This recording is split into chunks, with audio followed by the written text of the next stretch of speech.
Every man fights a battle. Most of the time, you're never going to see it. Some are fought in boardrooms, others in backyards, and most in the dark recesses of his mind. My guest today spent nearly 3 decades serving our nation as a Marine and as a Navy SEAL. But the most defining moment of his life wasn't on any battlefield. It was in his bedroom at 14 years old, while he was staring down the barrel of his father's gun. And that's when he heard a voice tell him, "Stop, don't do it. I have something better for you." That voice, that day, saved this man's life. And it also reshaped his entire life's mission.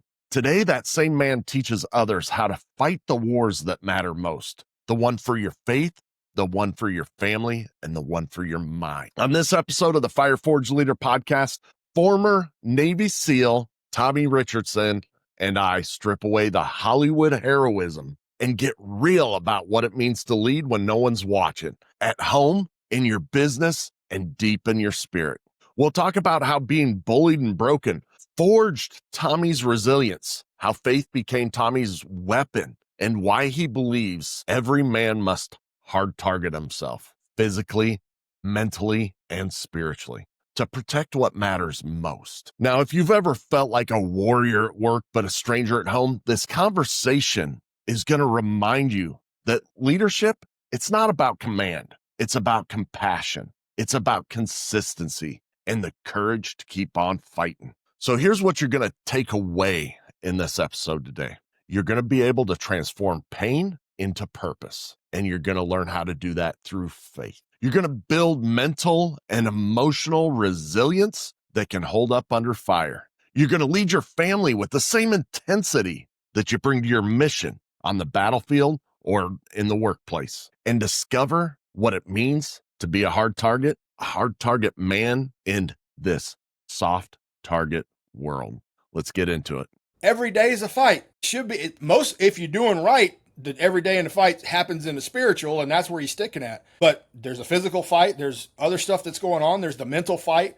Every day there's a fight.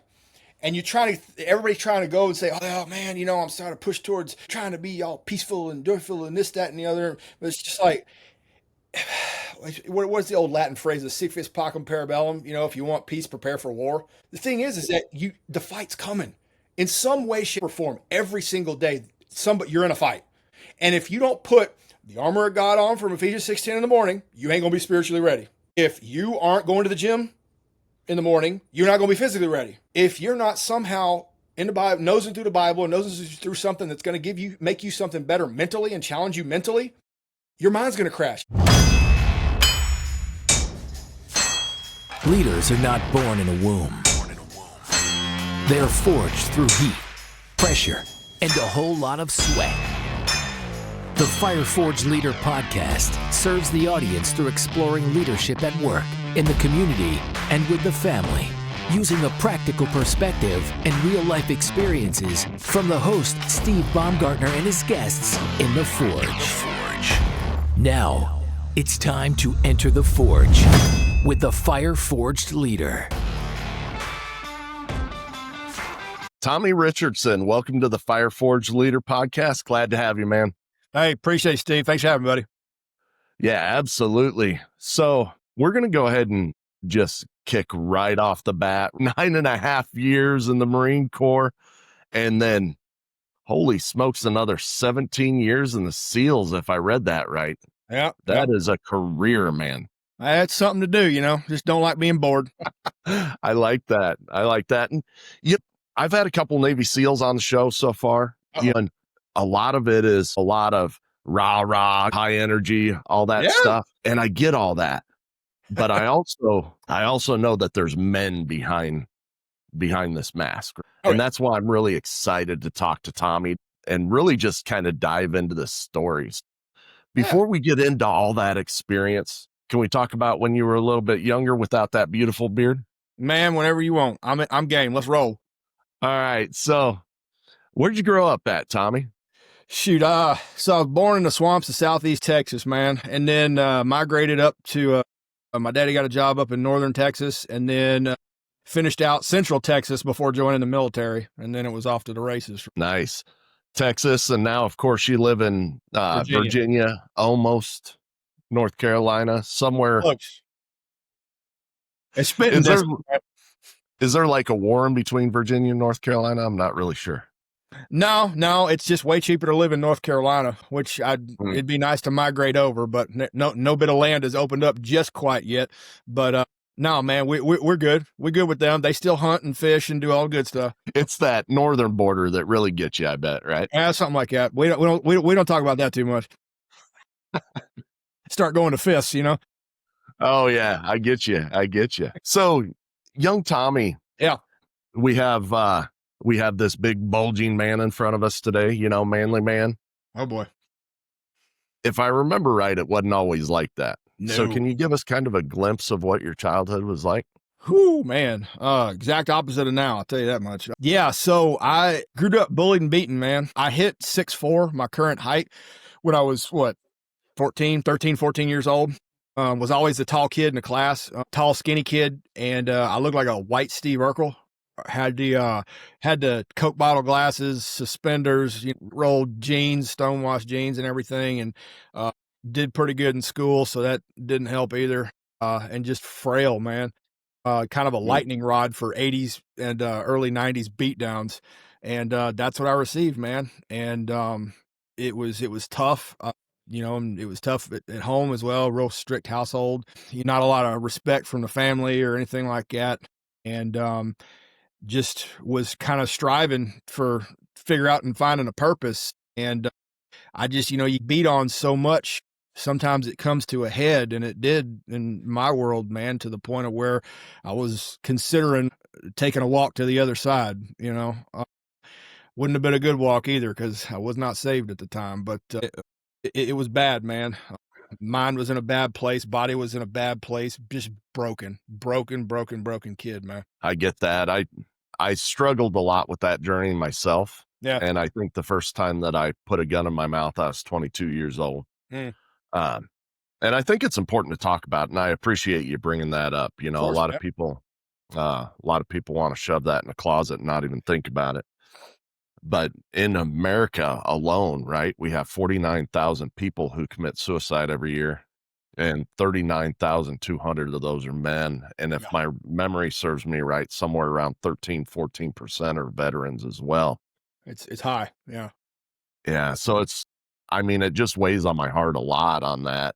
But you're talking even before the service, right? Yeah. No, it was it was only one time, and I was around 14 when it happened, and sheer weakness, man. It was just weak. And that's all it was. You don't want to face your problems. You don't want to face what's around you. And, it would have hurt my parents, especially my mom, horribly. So just, you stop thinking about, other people around you, and you go internal, right? You go too internal. Right. And, it's one of those things where desperate turns into disparity, and depression turns into disparity, and bad things happen. You go down that old place, and it's just, you don't see a way out of the hole, and not understanding that but there is. It's a choice. Everything is a choice, and that's kind of where it is. It's like, all right, well, are you going to succumb to that and that beatings and believe what everybody's telling you? Because I got told over and over and over I was nothing. Even my own father at a martial arts tournament, a belt exam. We were doing the sparring part, right? I think it was like gold belt or something like that, or green belt, and I was running from the person that was, going after me, and his brother was standing right there, and as I was making that lap right around to where the parents were, I heard him go right to his brother and say, "Man, he really is a pussy." And that, sorry about my French, but that's direct quote. And that stuck with me, man. And that, plus it's like I just couldn't do anything right. And then everybody at school trying out, track and basketball and all that stuff, just being told you're sorry and this, that, and the other. And that's where a lot of the beatdowns came. And go to the local pool, they'd try to drown me, which is kind of funny, because that's where I actually learned how to hold my breath, because I would go to the deep end and go under, and they couldn't go down there. And it was just like a survival mechanism, which come to find out that helped out a little bit later in career, for getting a good breath hold. But yeah, man, it was just one thing after the other. And then, 90s hit, and that was, the LA riots, and they had all the street gangs or whatever fled from LA, or a lot of them did, from to North Dallas area. And I was up in Denton, so we were affected by that as well. So then it was, that was the first time I had to actually got a snub nose 38 pointed at my head in shop class. Guy, like he goes, well, what about this? And I was at a point at that time in my life where I walked right up to him and said, pull a trigger. And he didn't, but it was just that time. And that's where I was at in my mindset.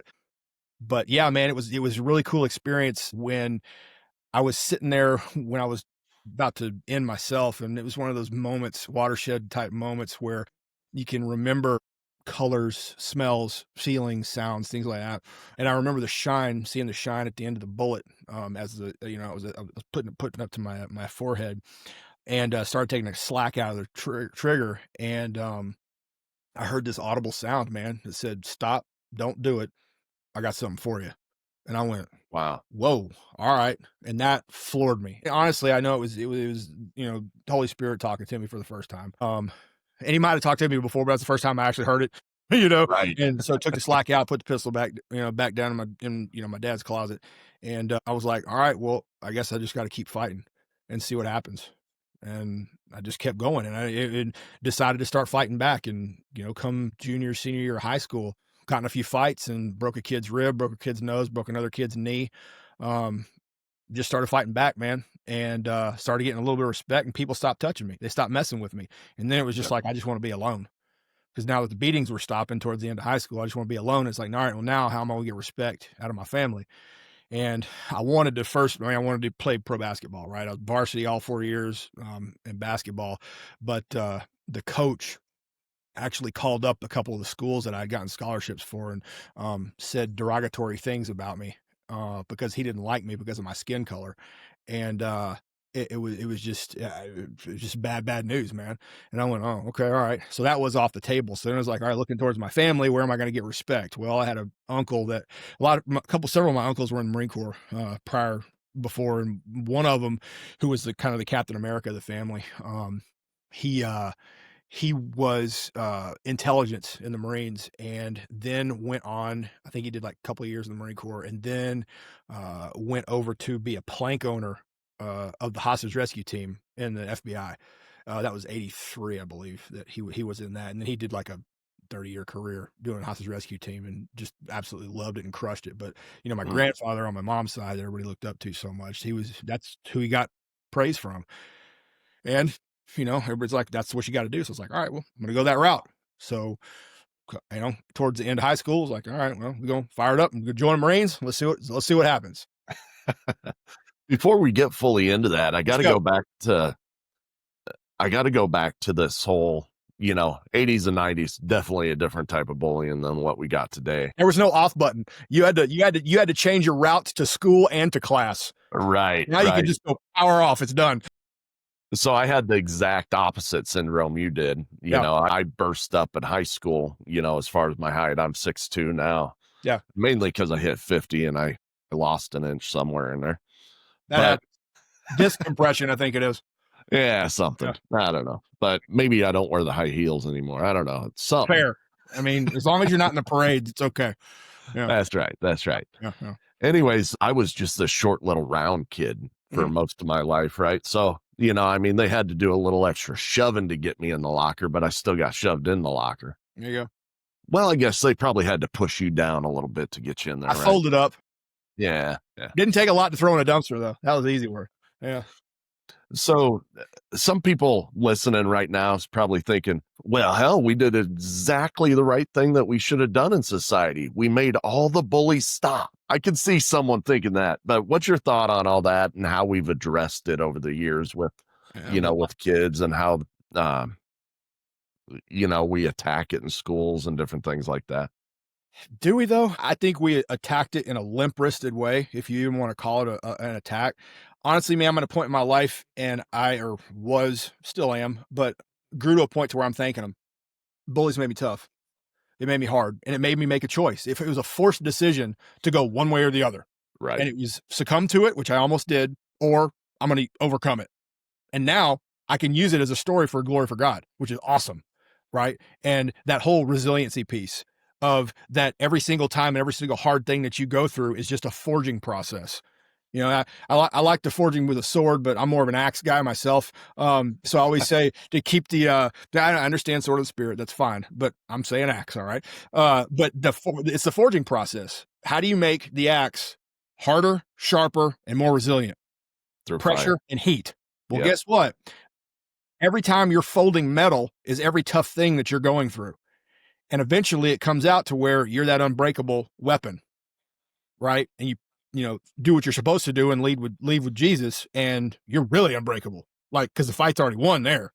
It's just you going through the motions at this point, right? So Absolutely. so that's kind of the way it was. So honestly, I'm at a point to where I'm thanking them, and young kids. Even my best friend back from Texas, son was getting bullied, and it was all verbal, right? And I'm going, well, tell you what, why don't you flip the script? And I got the little kid on the phone. He goes, well, what are you talking about, sir? And I went, well, ask the bully next time that they do something, ask them, hey man, what's wrong? And it floors them because they have no idea. And I started to realize, okay, what is it that makes a bully? I thought back to, Miyagi, right? There's no bad students, only bad teachers.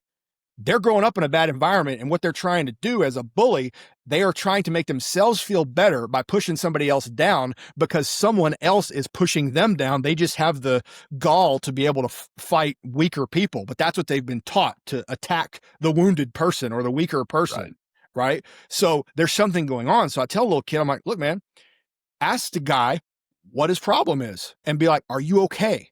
What's going on at home? I'm here for him. Be there for him. Listen to him, and then floor him even more and go, "Can I pray for you?" And they'll either start talking to him or they'll turn away.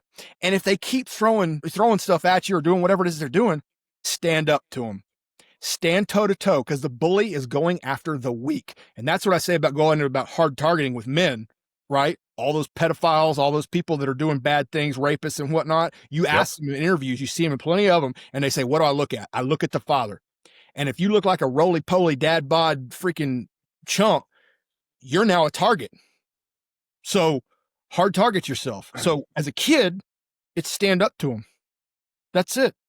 And then they're talking about go and report it. If you need to, go for it. But at the same time, you got to take responsibility for yourself and fight your own battles. And that's what I tell them. Absolutely. I love that. I was sitting there thinking, I have a lot of friends that are in the counter human trafficking world.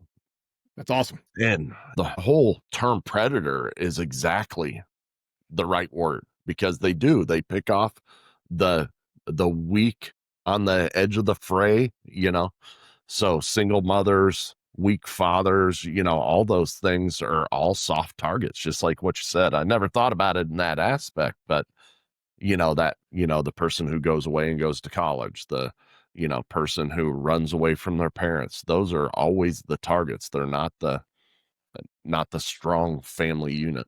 Right.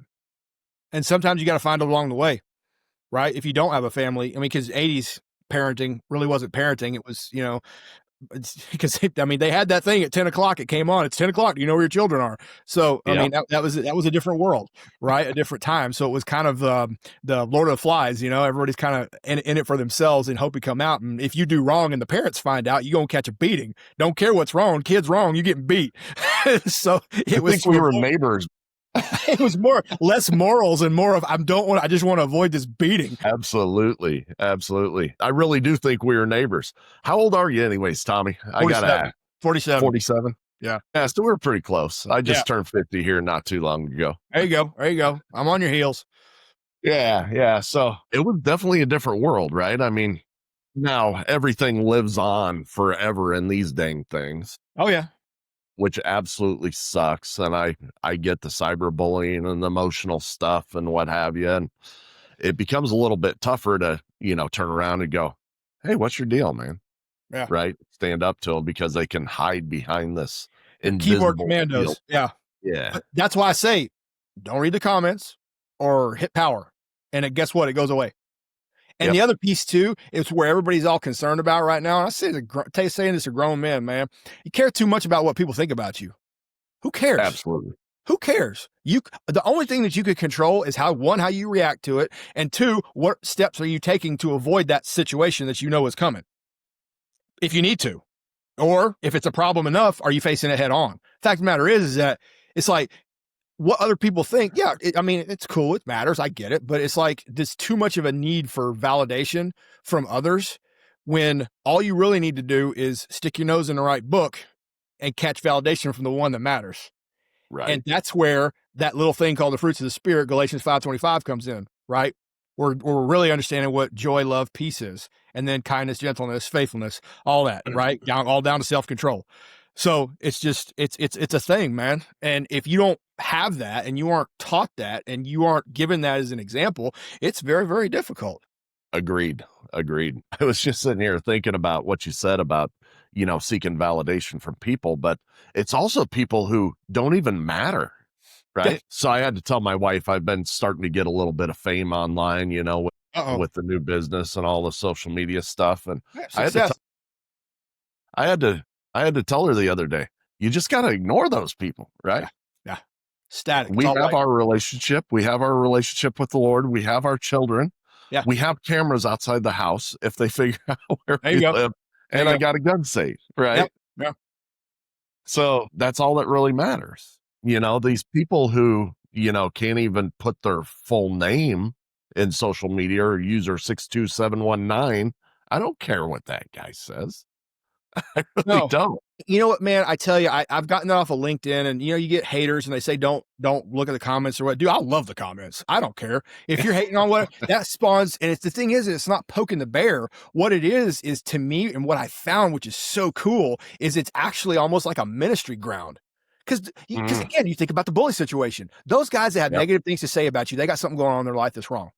So I'll hit them in the DMs afterwards and I'll be like, hey man, you okay? Sometimes I get static and they delete the comment. And sometimes, dude, I'm on the phone with them in like an hour and just talking to them and, talking people off a ledge. And they're like, and I had one cat who was a former recon Marine hit me up and he was hurting for a job. And, he was considering suicide and this, that, and the other. And he lashed out at one of my posts on LinkedIn about lifting or whatever, and I just straight up told him, I was like, look, man, here's what I'm doing. Here's why I'm posting what I'm posting. And it isn't about the lift. It's about what I related it to business and life within the caption, which is why I say, read the caption. And then I went on the whole thing and talked to him in the DM, got him on the phone. And then he texted me back and he goes, it was like 2-3 days later. And he's like, look, man, I've never got the most gentle kick in the junk than what you just gave me. He goes, he goes, that's the best way that I can describe it, was a gentle junk kick. But he's just like, I came at you with static and with hate. You hit me with kindness and then helped me out. And now I'm in the Phoenix Police Department or something like that. And he's thriving. He just changed. All he needed was a thump and a mindset switch. That was it, man. So those people, to me, everybody matters, right? Yeah. And the people that have met me before and this, that, and the other, I'm a very blunt individual. It's just whatever. I've got my own flaws. I've screwed up and I will continue to screw up. Right. But it's only through the saving grace of Jesus that I'm still doing what I'm doing. And I'm able to come out and have any type of platform. And I've got the guts, I guess, to come out and freaking put myself out there. And I'm fine with that. Whatever. I don't care. Yeah. I don't care what people think. But at the same time, if you need help and some of my experience and the stuff that I've read and the things that I've learned over the years can help you, then I'm going to help you. Right? Because what are we all here for in the first place? We're here for others. We're not here for self. And we talked about that earlier, right? Everybody's so self-motivated. You stop, and that's where a lot of your own personal problems go away when you stop thinking internal and start thinking external. The more you focus on others, the better off you're going to end up being. And you're going to be blessed, man. That's it. And then we can get into the whole, 1 quarter rule that I've from the Marine Corps and all that other stuff that I got, right? But because you got to take time for yourself and build yourself back up for others. See, it's purpose-driven, right? Intent, right? It's not for self. It's building self for others so you can be better for others. So, yeah, man, those, whatever guy 62758, might have something cool to say, but at the same time, I'm not trying to get the last word in, but what I'm going to get in is like, what if that one person has never heard about the Lord and it gives me an opportunity to say something? Then I'm doing what I'm supposed to be doing. Right. And I'm showing him kindness. I'm showing him gentleness. At the same time, it's also teaching me that as well, because I have to go a few times, but the thing is that it realizes that I still got a flaw and it's affecting me. And I'm going, oh man, I can't. So now I have another chance for self-assessment and self-reflection and go, all right, stop that. It's not about me. It's what's wrong with them. It's why? Because nice post, I think. not accusatory, not anything like this, but you want to get better? Here's what you do. Pretty much the gist of everything. And if you didn't like it, that's cool. I don't need you to like everything I say. But at the same time, if you're going to come at me with hate, if I come at you with a hug and a junk kick, then cool, right? I've done my job. Oh, that's awesome. I'm going to have to reframe that. I'm sitting here thinking, and I talk about my 6-year-old boy all the time, and we talked about this ADHD stuff before and what have you. Yeah. But his comes out sometimes when he gets really amped up as violence, and I'm glad that he takes it out on me a lot because, it saves other people and I can take it. Yeah. But, he'll come up and he'll start swinging at my leg and what have you. And my first instinct is, rah! Yeah. But I learned, I don't know, it's probably been about a year ago that the best medicine for that is to get down on one knee, even if I'm going to get jacked in the jaw. Yeah. You take. And I wrap my arms around him and just hold him. Yep. That's and good. just hold him. And everything releases, and I think that's the same thing that you're talking about right there, is. Yeah, no, you're right. And that's the thing too, world. is that you're not supposed to lead your children to anger, right? And violence begets violence, anger begets anger. And, if you live by the sword, you're going to die by the sword. But so what you're doing is you're actually hugging them into submission, right? So because sometimes it takes, and it's a struggle, right? They're going to fight and they want to get out and they can't breathe and this, that, and the other. But if you give like that gentle hug or whatever, and just start breathing with them, and then have that comforting sound, non-anger of everything's going to be okay. Just calm down. We'll talk this out. We'll work it. And eventually they're going to come around to where it's like, and those are the type moments that they're going to remember and take with them. And I think, talk about the breathing. I think them being chest to chest. Oh, kid stuff with mom. Breathing, we came into the world as a breath, right? Yeah. There's a lot to breathing. And I'm talking to SEAL right now. You know what breathing's like. A little bit. I know what not breathing's like too. For them to be able to feel that. Yeah. And feel what a calm and the breath and all that all at the same time. I think it's important, So that got off on a little bit of a tangent, but it's the same methodology, I think. So I'm gonna reframe my thought pattern here and try that a few times. Do it, man. Give it a go. I appreciate that, man. Yeah, no I worries, appreciate man. that. Iron sharpens iron, right? Absolutely. So growing up, Yep, you had some less than desirable things from your dad. I don't know your dad, so I'm not going to speak about him except for saying that because he showed up. What you I will say that he showed up. He was a provider, and he freely admits that he provided. I mean, even though we were, not crazy well off at all, very, very lower middle class, I would say for the time, but it was way better than a whole bunch of other people had it. But like my games, my stuff, regardless of what he said, I will say for this, he showed up. Nice. And that gives you something to really say too. He had gaps in areas. We all do. Yep. Right. Definitely said some things. I've said some things to my older kids. There's no doubt about it. Same. But anyways, going back, bullied, beaten. Yeah. We get to this point that's a pivotal moment. You can either, go down road B or go down road A. You hear the Holy Spirit, which is absolutely amazing. I love that story, Tommy. When did your faith enter into this whole equation? Marine Corps days, early 20s. Early 20s is when I got saved. That's when I finally got beat around the head enough, I guess, and had a little teeny tiny church pastor from upstate New York got a hold of me. He's a former D1 football player. I think he might have done 1 year in the league. I don't know. Super fast guy. But anyway, fantastic individual. But when I met him, he's probably late 50s, whatever. And just something about what he was saying made way too much sense, man. And it was it's just time. And then that's when it happened, man. Did it and got baptized and did the whole thing, and he literally got saved. And it's been a rugged, rough road from there. Once it starts, things don't get easier; it gets harder. That's what a lot of people don't understand, and that's another thing too, that you say Christian, and that whole thing comes in. It's like now you got this group of people that say I'm a follower of Jesus because they're trying to get away from it because Christian, the word came later, and this, that, and the other. And okay, fine, it's semantics. That is okay. But the thing is people want to take it out on God and they want to take it out on Jesus. They aren't the problem. The problem is people, right? and it's setting the example. I'm guilty of it myself, man. You know, the things that I've done in my life, and it's tough, but you got to realize that it's a war. And that's what we talked about a little bit earlier, man, was you always got him to go back to. And as long as you keep doing that, your relationship's going to get better, and your willingness to do wrong gets less and less and less because it makes you sick. But yeah, early Marine Corps days. So this pastor, I got a couple different questions here, but I want to start with this pastor because I realized something when you were talking. Okay. And I'm sure you've probably already come to this realization, but before you said anything else about this pastor, you talked about him as a physical man, you know, that he was old football player. He was fast. He was, you know, all these things that we admire in other men. Yeah. Before we even came to the faith portion. Do you think that? Well, I mean, we said, I did say pastor first. So it was, it was adding context to that. Hey, if you're picking apart words, I'm listening to you too. But you did.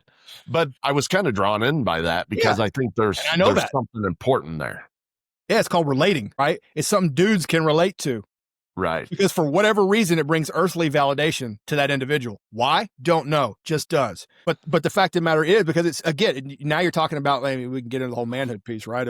Of what someone thinks physically a man is supposed to look like. And then you go into really biblically what a man is supposed to do. But, and this guy was both. So that was kind of interesting. And that's why I do it. And that's why I describe the guy, because, you know, even if people that are listening that aren't saved or whatever, they can at least go. Because the thing is that if you say somebody makes it, like, for instance, right, you say Navy SEAL, people instantly come up with something in their head. Don't know what it is, but they come up with something in their head, right? Kind of got an idea about what it is. But at the same time, it's like, okay, but it almost brings instant validation. Or it brings skepticism depending on how you see it in the news, right? But something's there. So if I say he was this, this, and this, people already got an idea. Okay. I mean, he looked like Michael Irvin, honestly. But still did in his 50s. I'm pretty sure he could probably still blow the doors off of people if he started running. So whatever.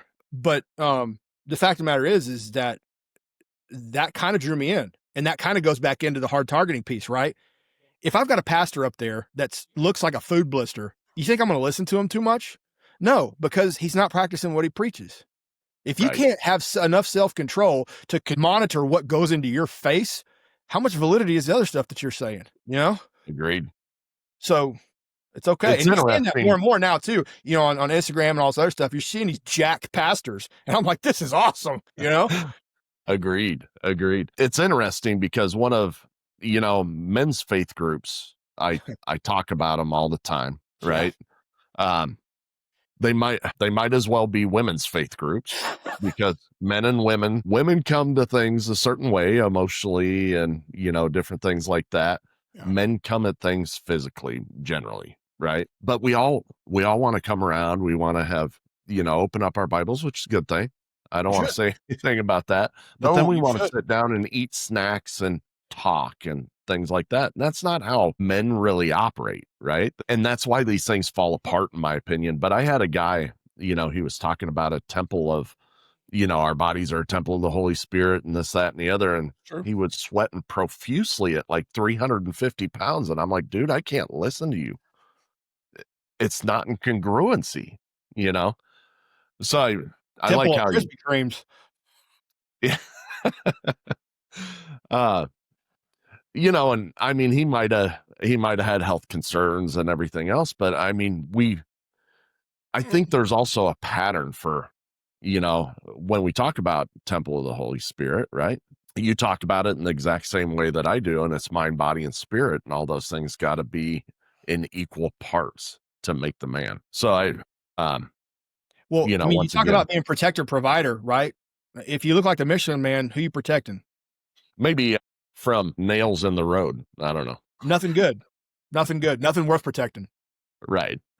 Yeah. It's, I wish more men would understand that too. And we talked beforehand about the testosterone. Yeah. You know, discussion. Some more. Yeah, definitely. And we're not talking physical testosterone. We're just talking about, we need to be men again. Right. Well, it's funny. I think both, honestly, because if you were cruising into the food stuff too, right? Because a lot of things that people are eating, the plastics and everything that's going into the food, that's killing testosterone. Because there's studies, right, about where T levels were in the 80s versus where it's at right now, of it just crashing. And when that goes down, it's a physiological makeup that the good Lord gave us that drives us to do what we want or do what we're supposed to do, right? And we're supposed to be hunters. So how many people with low T are going to be hunting? Yeah, Nobody. not very many. You're now that food blister, Right. right? So, but the thing is that there's foods that, and it goes back to what God made us, man, or made for us. Food that we're supposed to be eating that boosts your testosterone or that maintains it or keeps it at a level that it's supposed to. On the other hand, there's also foods that will take it the other direction. And most of those are man-made, almost like we live in a fallen world. It's weird. It's weird. I did a little study too on testosterone boosting foods and estrogen boosting foods. Yeah. And I found it absolutely amazing too, even if you just go to natural foods, right? For sure. Yep. For estrogen boosting, that's like leafy greens, almonds, oils, legumes. Yeah.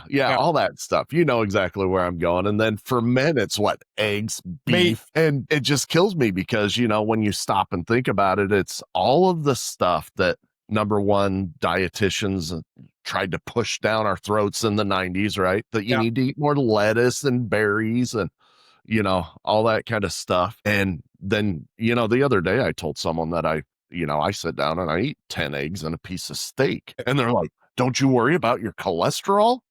Absolutely fine. not. Cholesterol's fine. It's great. Fine. Yeah. I eat the leafy stuff because we are omnivores, but I eat that stuff to push the meat through.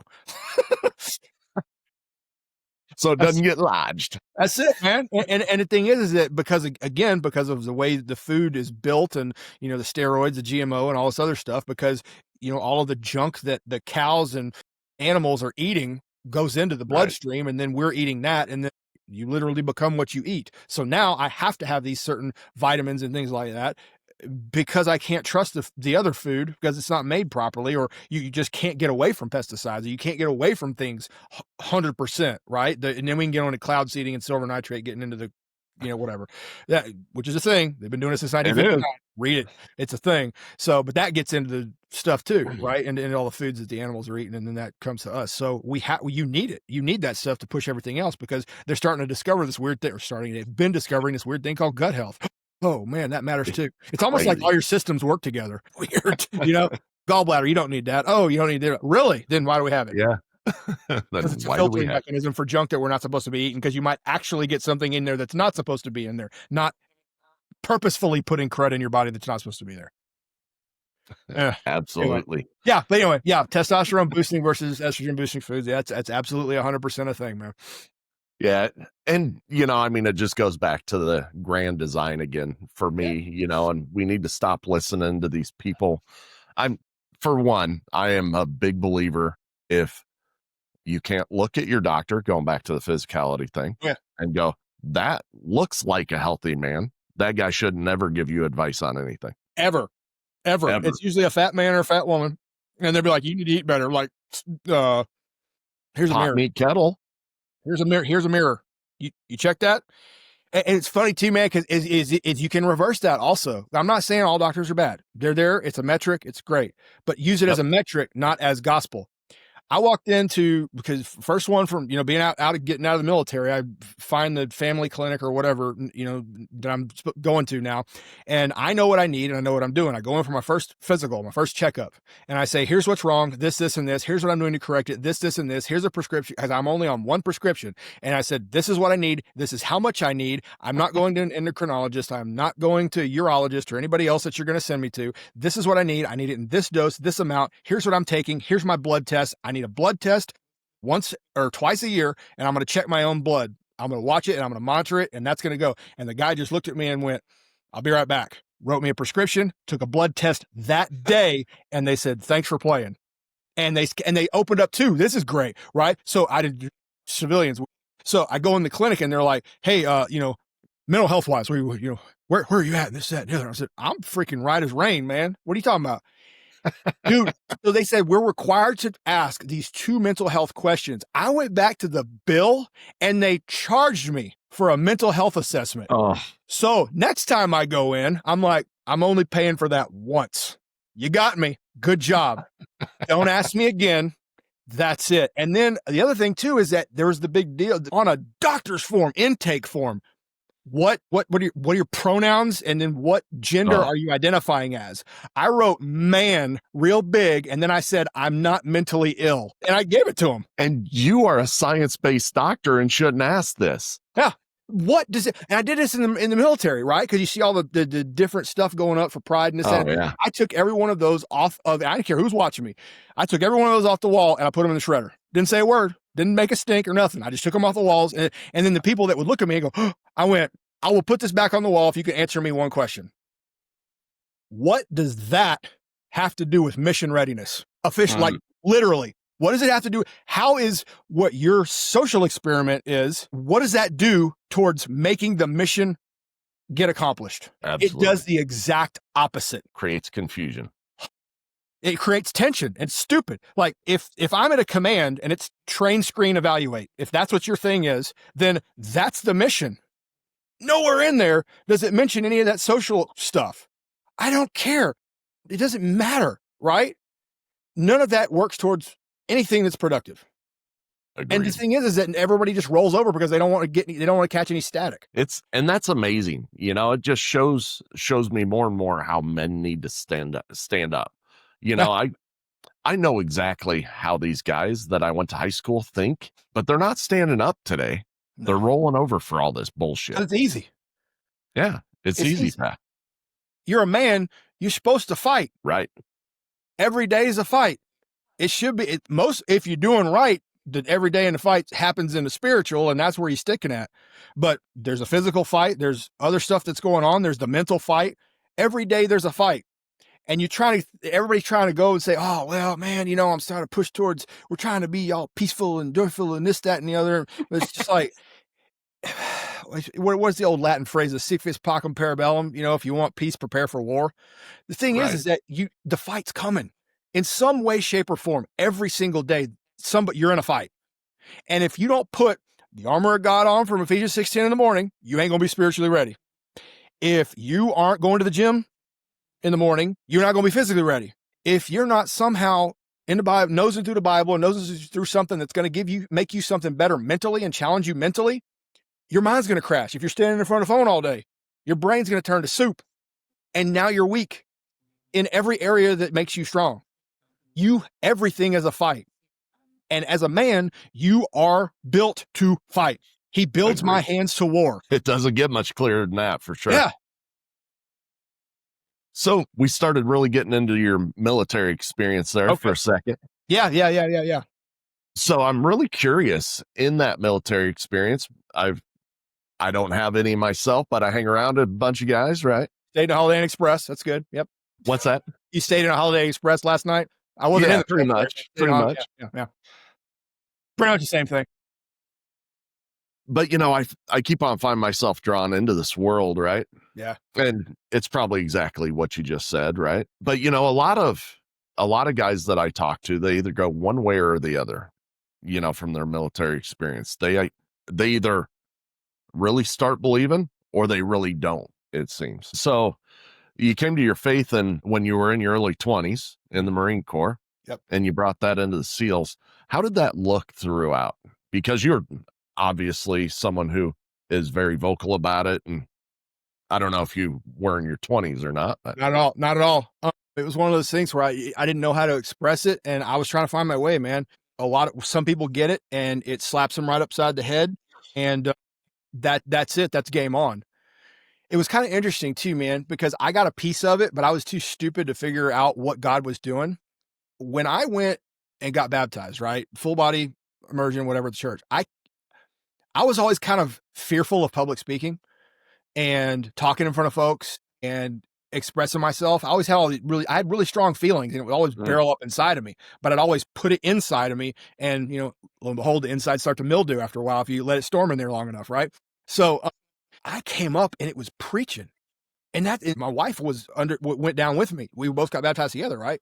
And I came up and I just immediately had a message for men to be men. Be men. And she's just like, where'd that come from? And I went, I don't know. I don't know, but I feel like I need to talk about this more, you know? And it was one of those things that I kind of paint down a little bit because I didn't know, but it was him teaching me how to be a leader. It was Tim teaching me what he needed me to do. He was getting me ready for my mission. you know, what the mission that he had for me. My mission that I believe, because hindsight and everything, and found this later, way later on in life. I think the mission, at least for me, is the business that I'm doing now.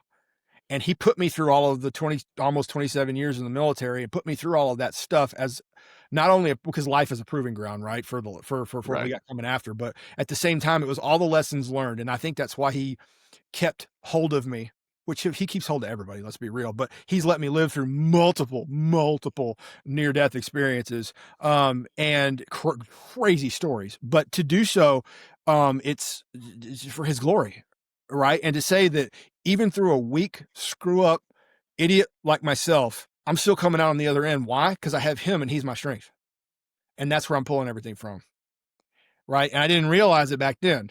So it was it's been a rocky road, right? And like we said earlier, you're going to continue to mess up, but you start to hate it more and more and more and more the closer you get to him. The closer you get to him, the more you're going to start hating everything else. Literally. And it's not like you do it on purpose. It just starts to happen because you're like, I can't do that. No. And you start getting convicted more. And that's huge.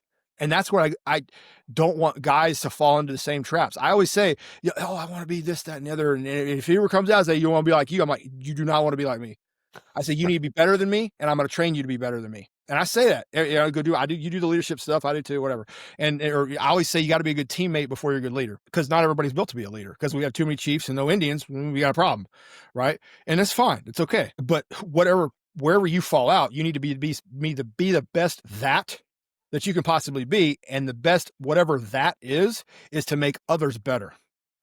And then it's talking about teamwork, and we can get into the whole team versus family, all that other good stuff, but it's a whole other conversation. But that's kind of the way that it's been for me, man. It's been a rocky road, and I think it was built. I think that's kind of by design. And I was I was given a lot of grace, where I saw some others probably didn't. And I never knew why. And it's just, I've had some aha moments where now I get why. So That's kind of what I'm trying to do right now. So going into that contrast a little bit, and only as deep as you want to go, because I know, some of this stuff gets kind of dark, but in the SEALs, in the Marines, you were deployed. Oh yeah. I mean, you're definitely battle tested. A couple times. Yeah. A couple three. Yeah. Now you're starting to sound like me. I know, guy. Hey, man, it's South to South. That's it. I'm Texas. You Georgia. Where are you from originally? Is it Georgia? Where? I was born in Illinois, but I'm a Midwest kid, all in all. Well, Illinois, it's same mentality, Midwest. As long as if you're a farm boy or whatever, it's same mentality. You've gotten obviously a better accent over time, so that's a good thing. I don't know where I got this, though, to be honest with you. People tell me that I sound like I'm from the South. You do, 100%. That's weird. You don't necessarily have a draw. So I was good. That's why I was saying like maybe North Georgia or something like that. But I mean, who knows, man? But you were a little bit further north. But that's all right. It's all good. Midwest folks, same thing. But man, it don't matter. Hard work's hard work, and absolutely. You come from something like that. It don't matter where they're gonna have. It's game knows game. That's all it is. So looking at that contrast, though, Tommy, you have your experience. You were asked to do some nasty shit. Let's be honest with you. Oh yeah. And we see where you're at now, but we also see where some other people end up through their careers after doing some nasty shit and, everything else in wartime. Yeah. I just want to dive into that portion of, the faith and carrying it through, and how you can build resilience through doing things like that, right? Yeah. When you actually have faith and God in your corner, right? Yeah, I mean, it's just like anything else, man. Like we talked about earlier, it's one of two directions. It can either sink you or it can build you, and you have to make the choice. There are a lot of guys that got forced into positions that maybe they didn't sign up for. You got artillery guys, or you've got combat engineers and stuff like that ended up on patrols, or ended up as part of a QRF element or something like that, and they ended up direct fire. They didn't necessarily get trained for that, but they got forced into doing stuff that they didn't necessarily understand how to do, and that messes with their heads. And then whoever they're with back in the world, they've got to deal with that. And that's a whole other dynamic. It's a problem, right? Because now you've got people that are like, I have this person that I care for dearly, and I don't know how to fix them.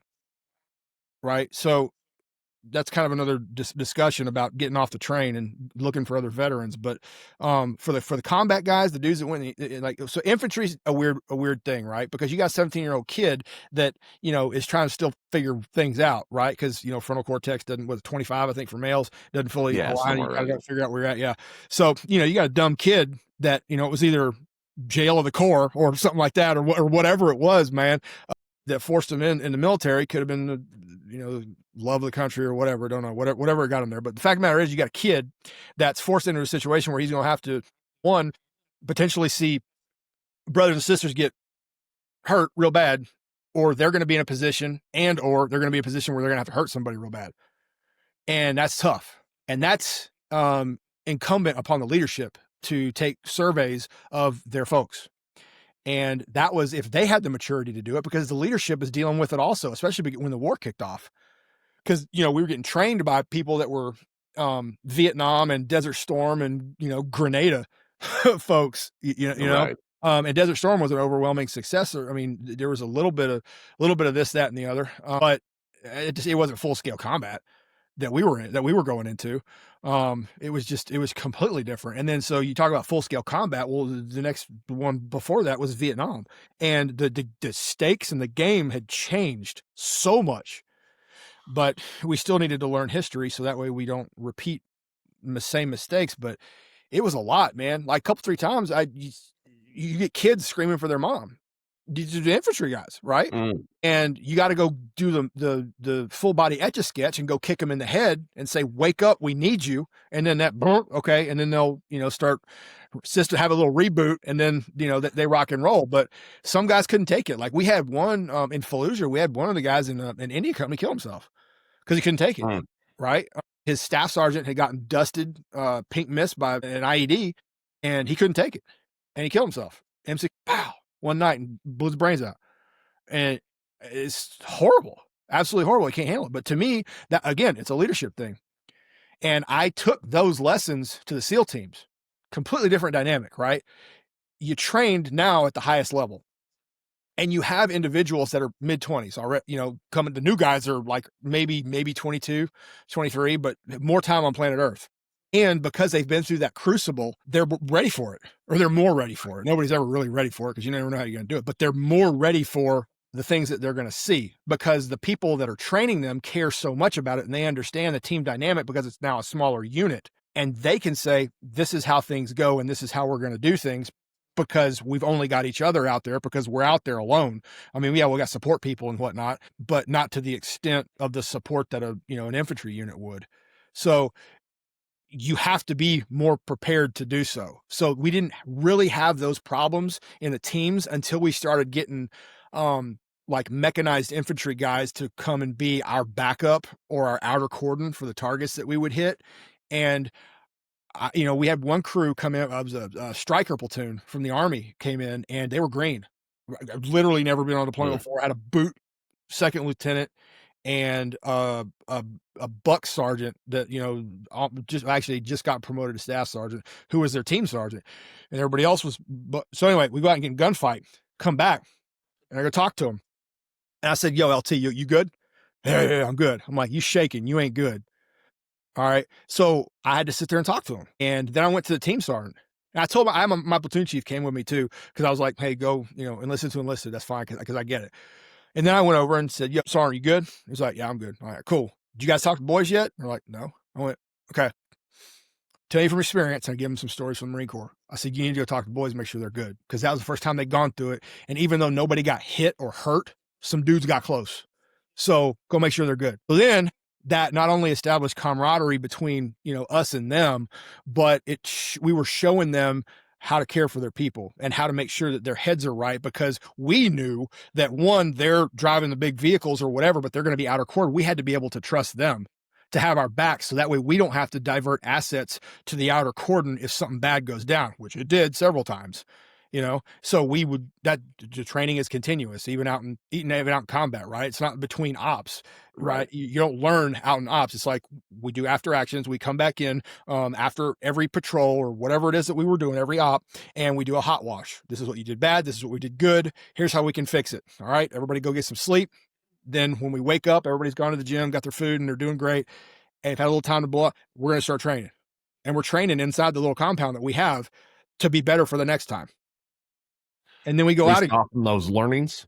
Say, yeah, based off learning. Yeah, because you have to adjust, because the enemy adjusts to you. See, that's the thing, is what people don't understand. Just like in a fight, the enemy always gets a vote.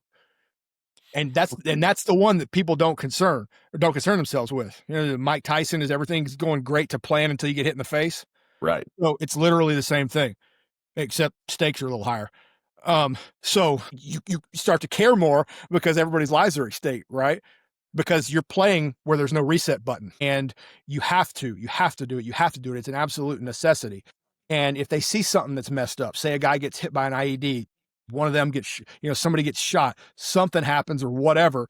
If it's one of those things that will have some sort of psychological effect on someone, or at least if it could, like first time you get mortar attacked, right? Or first time 7 rockets start coming in, first IED blast where you actually hit the IED and you're not reducing it. All these little first time you get fixed wing aircraft, first time you get rotary wing aircraft to come in, and you have to go do battle damage assessment on the parts that are left over. Like all those little things, you as a leader have to realize, and it's, like I said, it's incumbent upon the leadership to go and do an assessment, do a self-assessment, and then go assess the boys and make sure everything's good to go. And a lot of people did, and some people didn't. But the more people that did, they had a more effective fighting unit, because it comes back to, just like I teach in team building and leadership, everything starts with caring. If you don't care, go find a business somewhere else. Go do great things elsewhere. That's what we always said in the teams. If you can't hack it, go do great things elsewhere. I'm making all sorts of correlations in my head, and I love how you brought it into leadership and the caring aspect of all this. And we talked about my 6-year-old. I'm going to keep on going there, Tommy. You're fine. It's good material. He rides BMX. He just took that first place trophy. I wasn't feeling the greatest yesterday, so I didn't know what I was coming down with. So I stayed away from the track. I watched it on video, but I noticed around the last turn that he almost bit it going up the next bunny hill.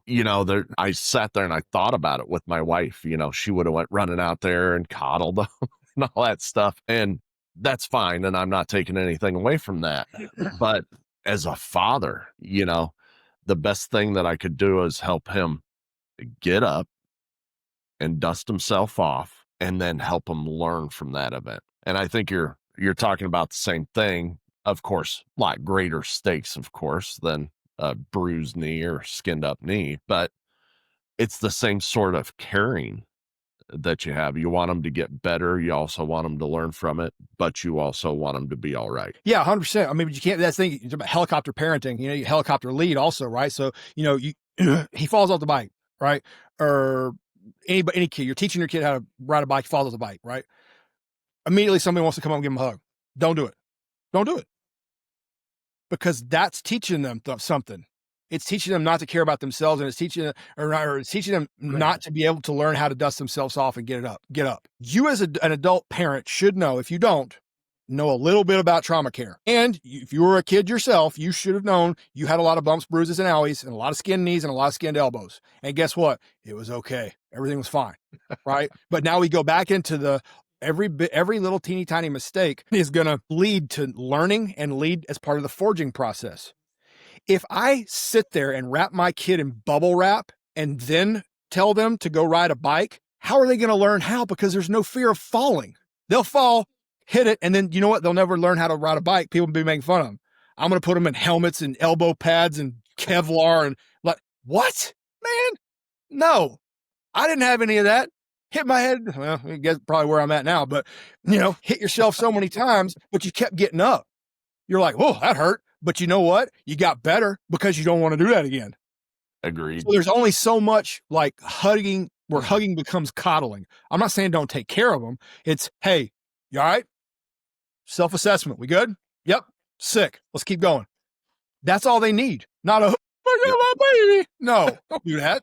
You make them weak. Exactly. Don't do that.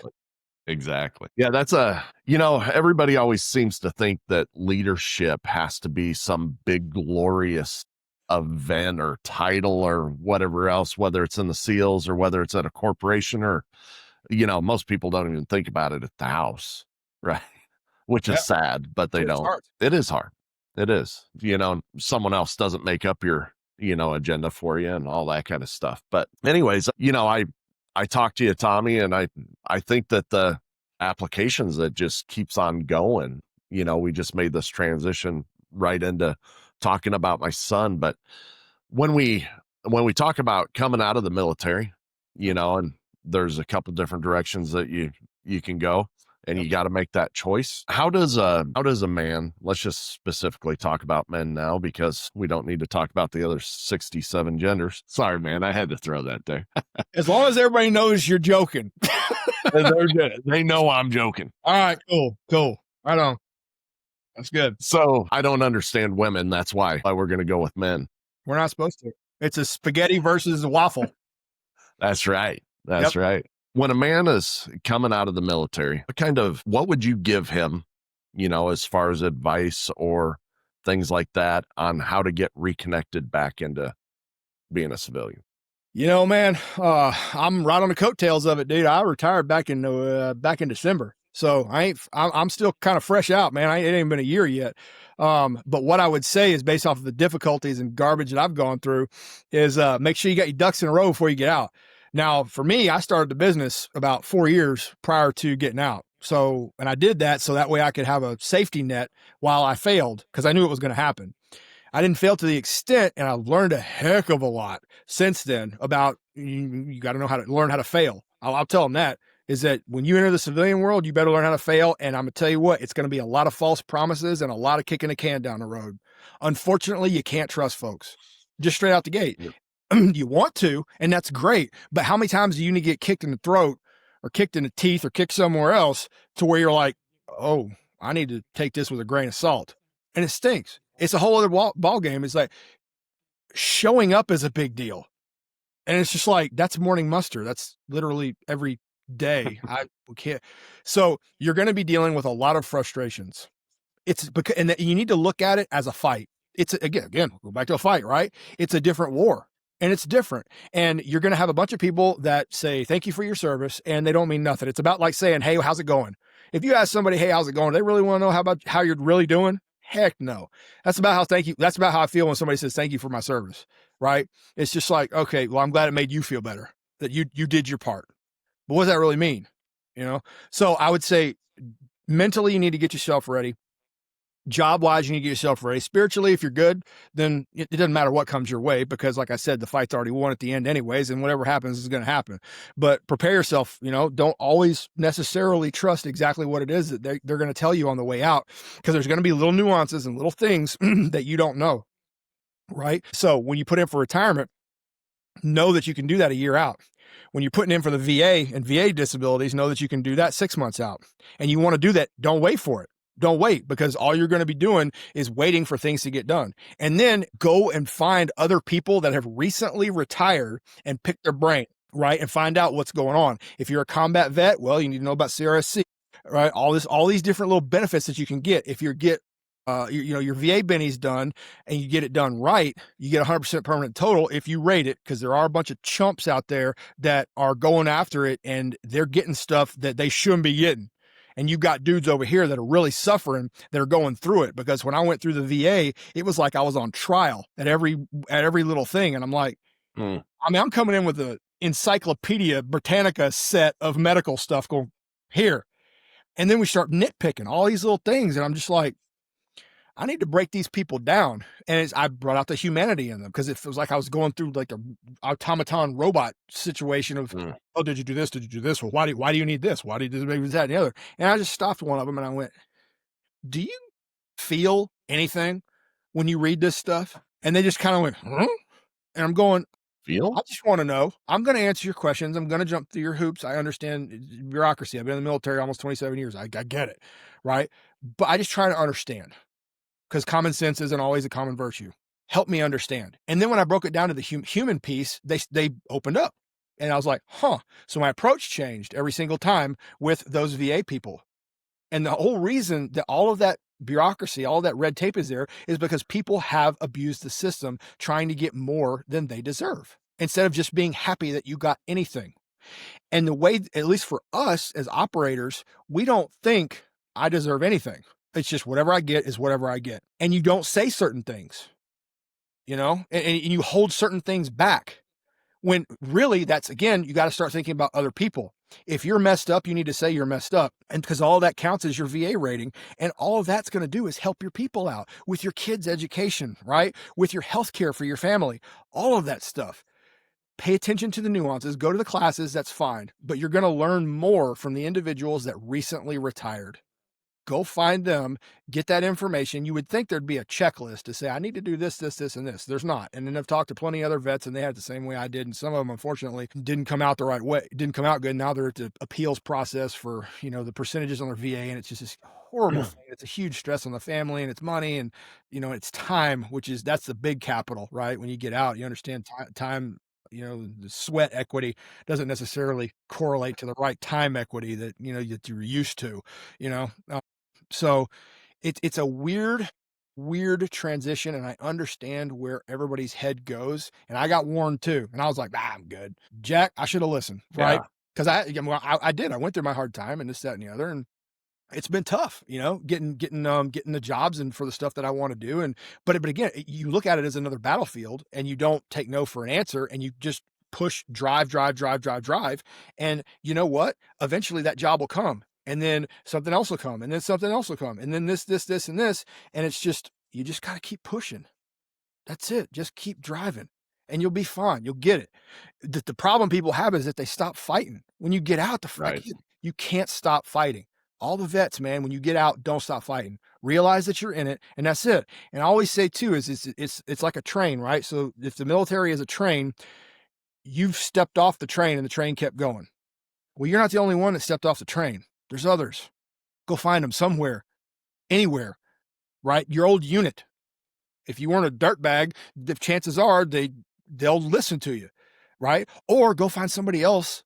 There's plenty of stuff online. There's tons of resources online to go and find people, man. And it's okay to say, I'm not okay. Now you have to suck it up a little bit. Don't go crying any cornflakes every single daggum day. Woe is me. Because I tell people too, I'm like, when's the last time you helped somebody? And a lot of times they're like, what? I was like, you worry about helping yourself, you're about helping other people. And again, it goes back to that focus outboard, not inboard. You're gonna end up prospering in some way, shape, or form. And if you have a good positive mentality of that go-getter thing that everybody kind of sees or thinks military people have anyways, but that thing that you got taught, and take them all the way back to boot camp, that thing that you got taught, it still applies. And have people believe that. And it goes through your work ethic, and it goes through pushing, it goes through all the discipline that you went through. All of that applies. You just have to keep going and realize that it's another fight. Or if you get the combat vets and stuff like that were really into it, and they got really tight with their, with their groups and whatnot. Oh, I'm never going to blah, blah. No, you're never going to do that again. No, you're not. But it tells about, when I talk to professional athletes, it's kind of the same thing, which I hate putting them in that same category. But at the same time, you look at it as you've got somebody that got to the pinnacle, to the apex of their profession. And then all of a sudden it's just kind of sometimes all of a sudden, injuries or whatever, it gets stripped from them, or they phase out and they think everything's going to be okay. And it's not, because nobody cares. So that's tough for folks, but you got to realize there's other people out there. They've been in the same position you are. And all you have to do is whatever discipline that it took you to get to your sport, or whatever it is in business, or whatever it is in the military, if you're a veteran, use that to go find your next love, your next thing. And I always tell them, like, look, it's a mindset thing. You let that sport, you let that job dictate who you are as a person. That is not who you are. That is what you did. That was one of many blocks that helped build the person that is you. So don't let it cripple you.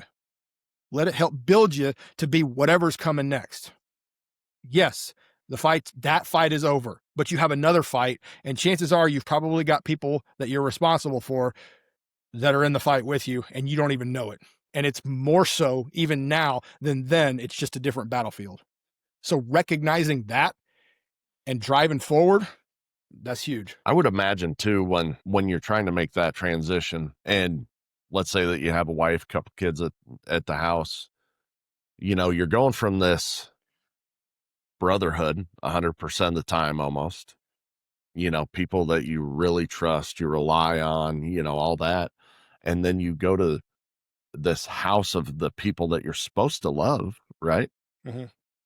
and you hardly know them. Yeah. That's one stressor. You put the financial on top, that's another. I would assume if it was me, right, that I would feel some sort of guilt about having a wife and children there and have spending all this time away from them. So I would isolate myself from these other people. So now you're isolated, you're feeling shame around people that you don't even know. You have all these other stressors that you're trying to deal with at the same time. I can imagine how difficult it has to be, Absolutely. But every little stressor that you just described is internal. None of that's external. That all of those stressors you just put on yourself, whoever that fictitious individual is, by an assumption. So that goes back to my whole point of, okay, cool story. Just like with your team and the stuff that you did, that's never coming back. Whatever harm that you caused your family, it's done. It's done. Right. It's not that. It's just like falling off the horse. It's not about if you fall off. It's what do you do to get back on it? What are you doing to reestablish those things? You are not helpless. You are not hopeless. You are a very capable individual because you've been trained to be resilient. And chances are, if especially if you're a combat vet that's been in it, you have all the tools. You just don't know it yet. You have this massive toolbox with this huge toolkit of all these different tools. You just got to pick the right one and apply it and keep going. It might be a different size socket, but hey, that's why we look at it and go, all right, well, that's obviously not, that's not this socket. It's going to be this one. That's not a freaking flathead. That's a Phillips. So stop using the flathead, put it down, grab the Phillips and attack for this, right? I don't need a sledgehammer. I need a ball peen. All right, cool. Pick the right tool and go after it. It's all about perspective, man. How is it that you're looking at it? And how is it that you're viewing it? And getting out of the freaking woe is me mentality. I love it, man. I love it. And then you layer the faith right in there on top, and it's first thing. That's first line kit, dude. Yeah. It's not it's a 911 force, but don't use it only as that. It's supposed to be a relationship, man. Right. If you're walking daily with the Lord, you're going to be at peace. It can be a dumpster fire of a life going on around you, but you say it's a whirlwind, right? If you reap, if you reap the wind, you sow the whirlwind. But with the whirlwind going on around you, you're the calm in the storm. We learned that at the end of Matthew with Jesus on the boat, and old boy's just trying to catch a nap, and a storm comes up, and they wake him up. He's like, "Oh, you have little faith," and then everything goes clear. Like, come on, man, fight's already won. Absolutely. Well, Tommy, if we got someone who needs to reach out to you, one of your services, or just needs to reach out to you, where can they find you? Yeah, man. So you can shoot me an email at tommy@divinesavagery.com. You can go to the website at www.divinesavagery.com. Hit me up on Instagram at raise.your.horn. There's some good lifting stuff there too. And then LinkedIn, Tommy Richardson, Facebook, Tommy Richardson. And I'm out there, man. You need a speaker. You need somebody to do strength training. You need leadership coaching or anything like that, team building. Give me a holler. Bring me out. Let's do some good. Or motivation. We can do that too. All the above or all at the same time. All at the same time. It's fine. We can go shooting. I mean, whatever. It's all good. I love it, man. Well, I appreciate you being on, man. Yeah. And this has been a great conversation. Like I said from the beginning, I was excited. It fulfilled all my excitement because, Good. we talked less about military and more about everything that matters, right? Real. And yeah, not saying that the stuff that you guys didn't matter, but right. It relates. What you learn from it, what you learn from your faith, how you applied it through those situations, and more importantly, how you can apply it to everyday life. So appreciate all that, Tommy, and God bless you, man. Likewise. Thanks, Steve. Appreciate you, man. You have just experienced the heat and pressure of the forge. Remember, words without action are meaningless. Now, after the heat of the forge, shape your thoughts, quench your brain, then put your new tools to use, adding to your leadership. Tune in next week for more lessons from the forge.